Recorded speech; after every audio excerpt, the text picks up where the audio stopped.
Gusto mo ba matuto magkayod? Magandang hapon sa lahat. It's time for another untranslatable Tagalog word at it's ba time. Ba. You will often find ba being used with questions. Kumain ka na ba? Nagluto ka na ba? Okay ka na ba?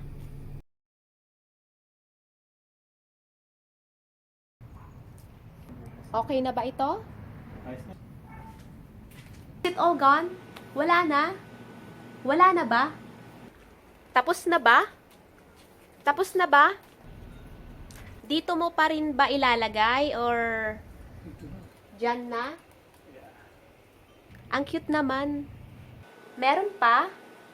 Meron pa ba? Are there still more? Andyan ka pa? Andyan ka pa ba? Are you still there? Ano pa ba? Let's check. Empty na nga. Gagawa na naman ako ng hummingbird drink. Hummingbird drink. This one is ready to go. Ay, mainit na. Let's check the other ones if kung empty na ba o meron pa ba. Someone's coming. Lolo nga ba? Lolo nga ba? Hello, baby boy. Hello. Para sa iyo ba yan? Para sa iyo ba yan?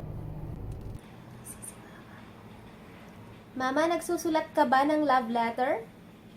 Hindi. Nagsusulat ka ba ng love letter? Nanonood ka ba ng TV? That's Dad's favorite teleserye.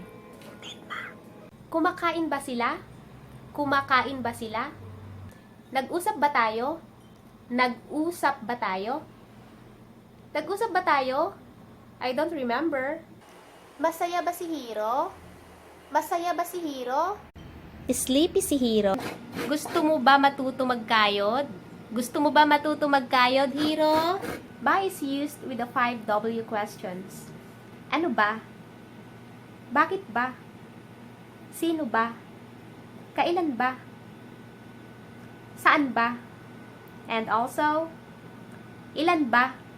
Or how many? Ilan ba? Paano? Or how? Paano ba? Example. Bakit ba? Jake, can you come here for a second? And Jake is still busy with something and he said, yeah, I'll be right there. Come here quick. Yeah, just a second. This can't wait. Come here now. And Jake is getting pissed off. Bakit ba? Bakit ba?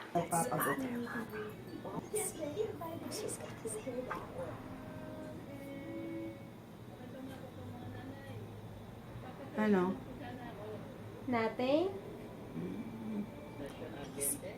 She's busy watching TV.